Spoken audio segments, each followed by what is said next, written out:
हाँ बोलिए। हाँ, आदित्य वर्मा जी बोल रहे हैं। हाँ हाँ बोल रहे हैं। जी नमस्कार। नमस्कार। आपका हमारे चैनल हिंद 24 वॉइस पे आपका स्वागत है सर। Thank you. सर पहला क्वेश्चन ये है कि सर आप बिहार के क्रिकेट एसोसिएशन के लिए जो आपने जो वर्क कर रहे हैं और उसमें जो अभी प्रॉब्लम क्रिएट है, बहुत सारी प्रॉब्लम बीसीए को लेके कहा जा रहा है, तो क्या कहना है आपका?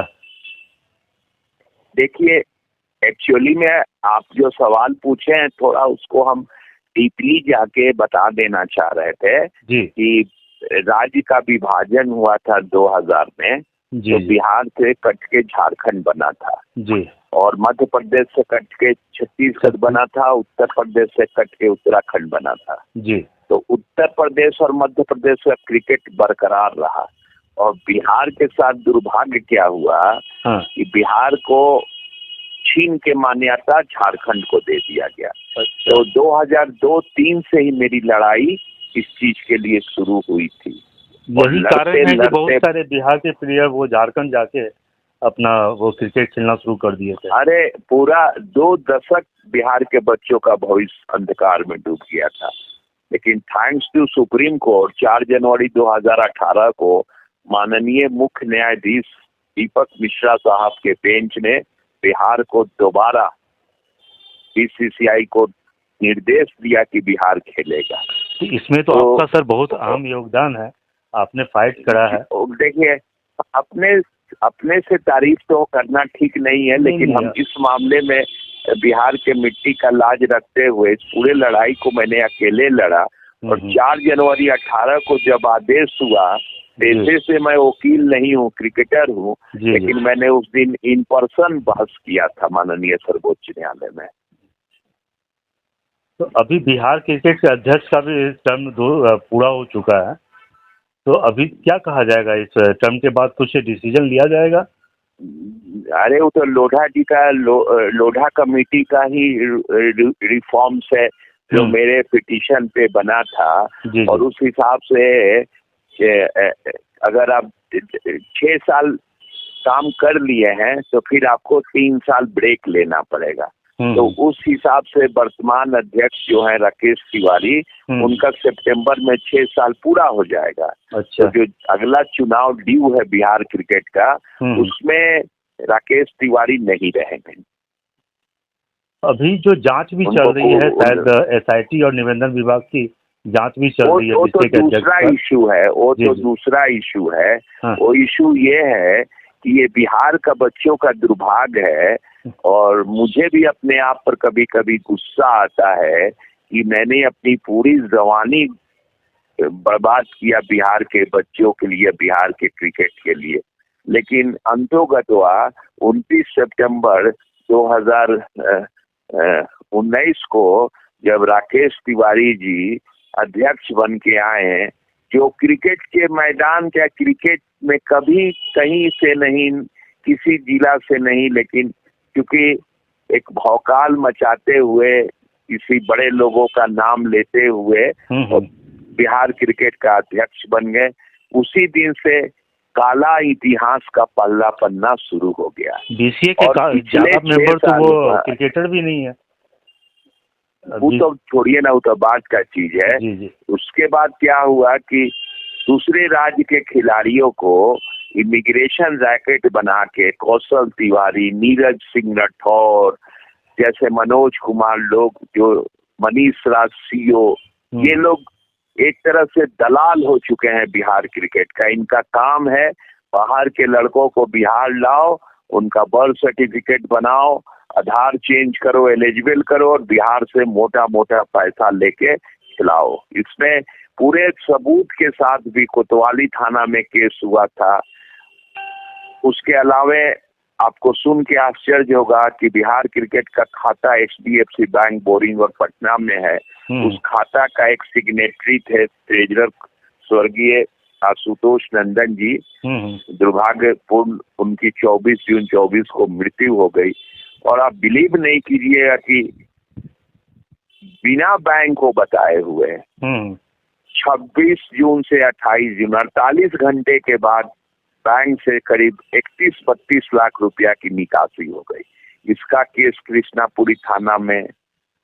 तीसरा आप चलिए, बिहार क्रिकेट एसोसिएशन एक एनजीओ है, इसका अपना वेबसाइट है जो सेक्रेटरी को ही पावर है उसको यूज करता है, लेकिन उस वेबसाइट को भी हर्ष तिवारी नाम का एक लड़का चोरी कर लिया। बाद में पता चला कि वो राकेश तिवारी का बेटा है। अच्छा। ये तीनों केस चल रहे थे, लेकिन पैसे कहिए, ऊंचे रसूख कहिए, अध्यक्ष महोदय ने तीनों केस को फाइनल करा दिया थाना में, मतलब तमाम साक्ष्य रहते हुए।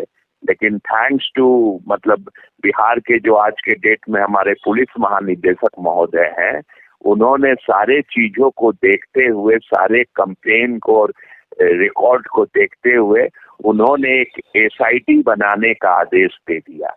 और एसआईटी पटना पश्चिमी के जो हमारे एसपी हैं श्री भानु प्रताप सिंह के नेतृत्व में बना, और वो एसआईटी की जांच चल रही है और मोस्ट लाइकली वो रिपोर्ट या तो सबमिट हो गया होगा और या सबमिट होने वाला होगा।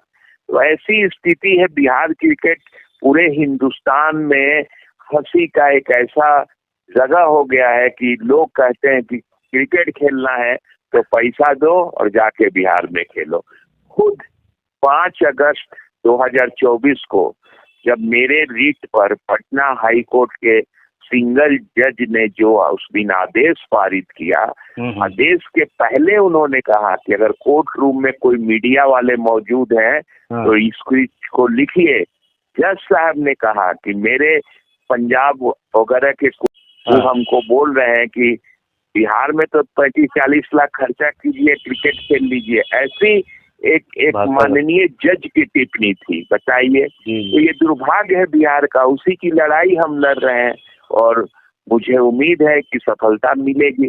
इसके अलावा राकेश तिवारी ने अपने कूलिंग ऑफ का भी इंतजाम कर लिया। उन्होंने अपने पत्नी या बेटे को बनाने के लिए अध्यक्ष 38 जिला वोटर है बिहार का, 24 जिला में उन्होंने बदल दिया है, वोटर भी बदल दिया है, जिसका क्योंकि Bihar cricket association society registrar body है, तो सोसाइटी के आईजी रजनीश कुमार सिंह से डीआईजी डॉक्टर संजय कुमार से मिल के मैंने इस चीज का कंप्लेन किया। 4-5 जिला में भी कंप्लेन किया। तो पटना प्रमंडल की जो सहायक महानिरीक्षक महोदया है श्रीमती रीवा चौधरी, एक जांच कमेटी बन गई और जांच चल भी रही है। तो ये कहने में मुझे कोई अच्छा नहीं लग रहा है, मुझे दुख हो रहा है, तकलीफ हो रहा है कि हमारा बिहार जो देश का तीसरा सबसे बड़ा राज्य है, कि ऐतिहासिक पृष्ठभूमि है बिहार की, गौतम बुद्ध, महावीर, चाणक्य जैसे लोगों का धरती है, लेकिन क्रिकेट जो हिंदुस्तान का सबसे लोकप्रिय प्यारा खेल है, कुछ लोगों के वजह से हंसी का पात्र बन गया है। ये तो वही बात हो गया ना, बीसीसीआई से प्राप्त जो भी ग्रांट मिला है उसका भी कोई हिसाब किताब लोगों के पास नहीं है। फिर मोर देन 100 करोड़। और इस बीच में जो सबसे अहम चीज है, इसी 14 जुलाई को जी पटना हाई कोर्ट के चीफ जस्टिस के बेंच में, क्योंकि सिंगल बेंच के आदेश को स्टे हो गया था पटना हाई कोर्ट में, तो फिर एलपीए में वो लोग गया मेरे खिलाफ। तो एलपीए पे सुनवाई के बाद से इसी 14 जुलाई को माननीय मुख्य न्यायाधीश पटना ने एक आदेश दिया है बीसीसीआई को कि आप पेरेंट बॉडी हो, बिहार में जो भी तकलीफ है उसको आदित्य वर्मा पिटिशनर को सुनिए और जरूरी पड़े तो एक इंडिपेंडेंट ओम्बुड्समैन बहाल कीजिए, उसका खर्चा बर्चा सब बीसीसीआई देगा। और 4 महीना के अंदर में जितने इंटरनल डिस्प्यूट है सबको दूर कीजिए। तो ये एक अच्छा चीज है। और मैंने इसी पिछले सोमवार को मुंबई में अपना रिप्रेजेंटेशन भी दे दिया है। उम्मीद है कि जल्दी इस पर ओम्बुड्समैन बहाल होगा और इसकी सुनवाई चालू हो जाएगी। बीसीए को जब मान्यता मिली तो इससे बहुत बड़ी खुशी तो आपको हुई होगी कि आपने जो लड़ाई लड़ी वो आपने कामयाब हुआ, लेकिन जो बीसीए की स्थिति को देखते हुए आपको काफी तकलीफ हो रहा होगा कि ये क्या हो रहा है। तकलीफ क्या कर रहे हैं, तकलीफ ऐसा तकलीफ हो रहा है। क्रिकेट मेरे ब्लड में है सर। मेरे पिताजी स्वर्गीय महावीर प्रसाद वर्मा 12 अप्रैल 2005 को इंडिया पाकिस्तान का मैच टीवी पर देख रहे थे। उनको कोई तकलीफ नहीं था। 69 साल 4 महीना उम्र था। इंडिया हारा और देख कर गया। सोचिए क्या पैशन है मेरे परिवार में क्रिकेट के प्रति। लेकिन चलिए, जब बहुत घोर अंधेरी रात होती है तो सुबह का उजाला भी आया था। पहले 18 साल बाद दोबारा मान्यता मिला तो उम्मीद है कि अब बीसीसीआई इस पर पहल करेगी सुप्रीम कोर्ट हाई कोर्ट के आदेश के पश्चात। अब जो भी क्रिकेट होगा। दूसरा चीज आपको भी बता दे कि बिहार में कोई क्रिकेट के टैलेंट का कमी नहीं है, लेकिन यहाँ तो भैया पैसा दीजिए खेलिए। कौशल तिवारी का सोशल मीडिया पर ऑडियो वीडियो काफी दिन से चल रहा है। काफी दिन से पूरा देश क्या पूरा विश्व क्रिकेट उस ऑडियो वीडियो को देख चुका है। लेकिन कोई कार्रवाई नहीं।